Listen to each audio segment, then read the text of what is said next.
सम्मानित साथियों, समा फिल्म के माध्यम से हम गायक कलाकार राघव यादव साथीगण ये पारंपरिक गीत उत्तर प्रदेश की पहचान विदित हो उत्तर प्रदेश दिवस मनाया जाता है। दुगो साथी होन बम्बई से आवत होन, बम्बई वाला साथी कहले यार 3 दिन के रास्ता में उत्तर प्रदेश कब पड़ी, कैसे पहचान बा उत्तर प्रदेश का। उत्तर प्रदेश के रहे वाला साथी बतौले बा, सुना हमारे उत्तर प्रदेश का गांव गंवई का पहचान बा। कह सुन ला, अरे लाठी धैले केहू कान्हे पे,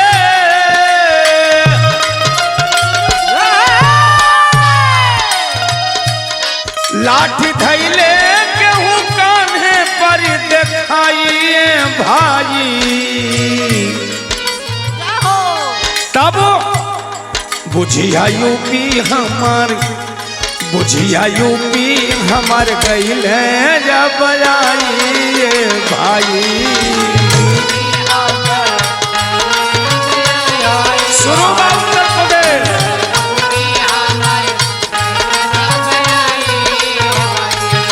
लाठी धैले केहू कान्हे परी, लाठी धैले केहू कान्हे परी भेटाइए भाई। अरे बुझिया यूपी हमारे, बुझिया यूपी हमार गईल है जब आइए भाई।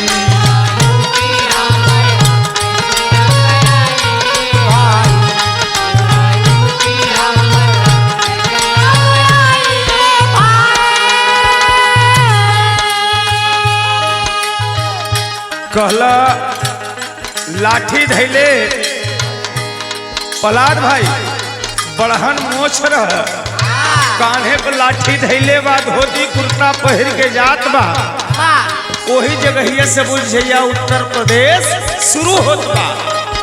कहले उत्तर प्रदेश के पहचान और का बा, क्या सुना, गौआ के नीरे तीरे शिव के मंदिरावा। ए बीरन भाई, गौआ के नीरे तीरे शिव के मंदिरावा, आमय मरैया सोहे गंगा जी के धरवा।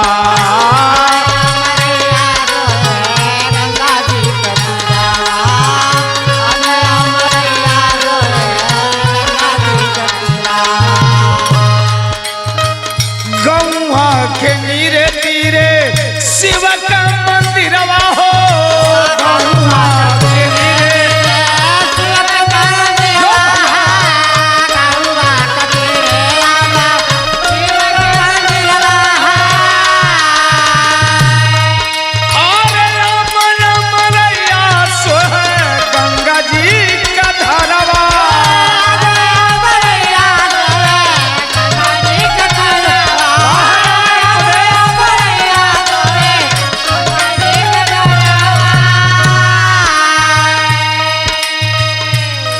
कहला उत्तर प्रदेश में भी तमाम बोली बोलल जाला, सबसे मीठ बोली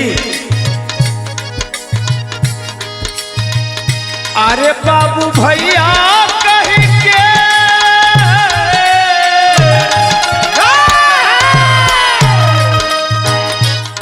बाबू भैया कहीं के केहू जो बोलाइए भाई, बुझिया यूपी हमार गैलया बजाइए भाई।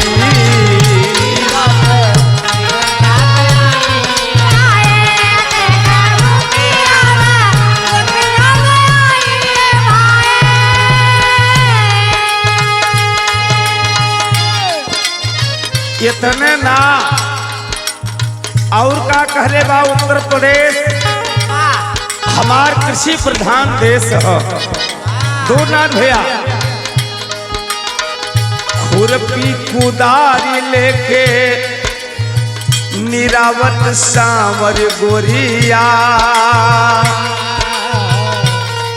ये समय खेते खेते माई बहन लोग सोहनी करो सोहनी खूब चलचलात बा।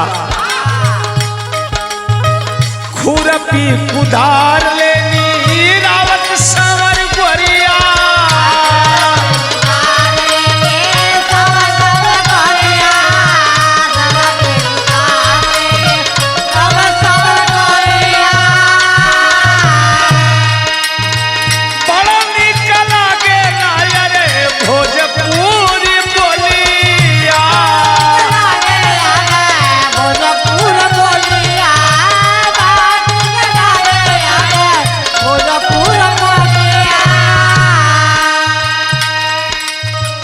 अब तक युग जमाना बदल गया बीरन भाई।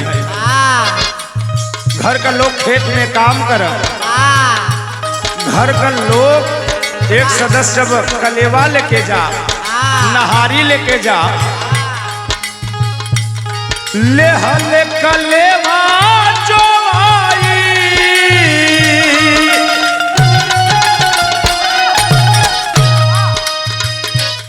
ले हले कलेवा जो आई बुढ़िया माई ये भाई। अरे बुझिया यूपी हमार कैलया बयाई ये भाई।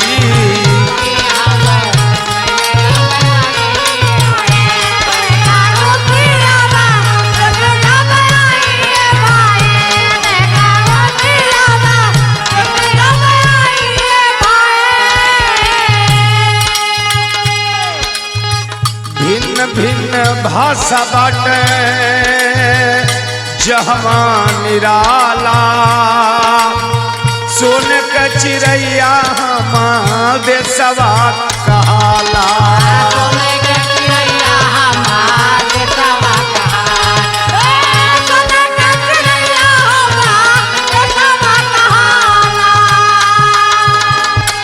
राम हित निवास कवि कबीरा।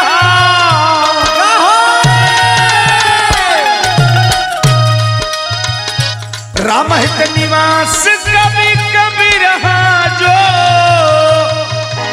सुनाइए भाई।